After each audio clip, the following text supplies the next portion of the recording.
कई दिनों की चुप्पी के बाद मुकेश और अनिल दोनों अंबानी भाइयों ने एक बार फिर से एक दूसरे पर जमकर वार किए हैं। मुकेश ने जहां अनिल के साथ हुए पारिवारिक समझौते को मानने से इनकार कर दिया है, वहीं अनिल ने मुकेश की कंपनी रिलायंस के साथ डायरेक्टरेट जनरल ऑफ हाइड्रोकार्बन्स पर साठगांठ का आरोप लगाया है। इस बारे में और जानकारी लेकर हाजिर है हमारे संवाददाता लक्ष्मण रॉय हमारे साथ। लक्ष्मण, आरआईएल ने सुप्रीम कोर्ट में आरएनआरएल के खिलाफ एक एफिडेविट आज दाखिल किया है। इस एफिडेविट में क्या दलीलें दी हैं आरआईएल ने?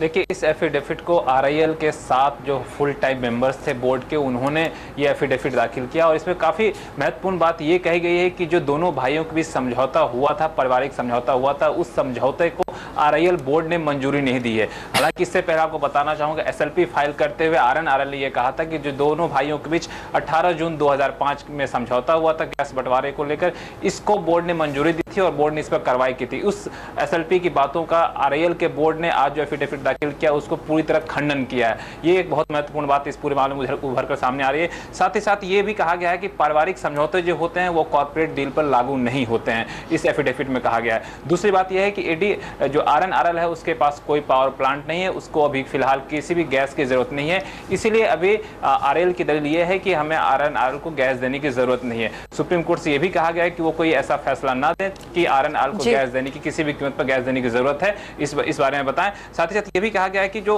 आरएनआरएल है वो इस पूरे मामले को फायदा उठाना चाहती है, उसे गैस की जरूरत नहीं है, लेकिन गैस बेचकर मुनाफा कमाना चाहती है। जी तो लक्ष्मण, जरा ये भी बताइए कि इससे पहले आरएनआरएल ने सुप्रीम कोर्ट में जो याचिका दायर की, उसमें आरएनआरएल ने क्या क्या कहा था?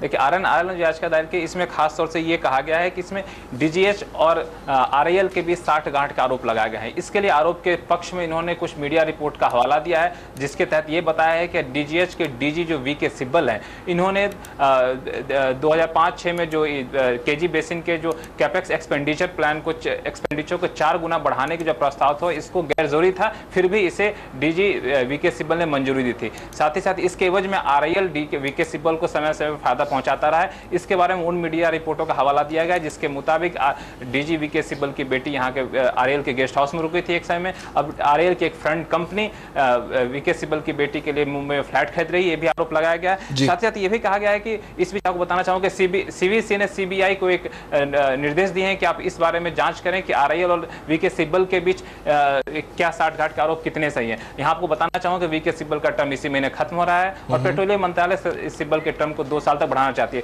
तो कुल मिलाकर वीके सिब्बल पर निशाना साधा गया है। साथ ही साथ पेट्रोलियम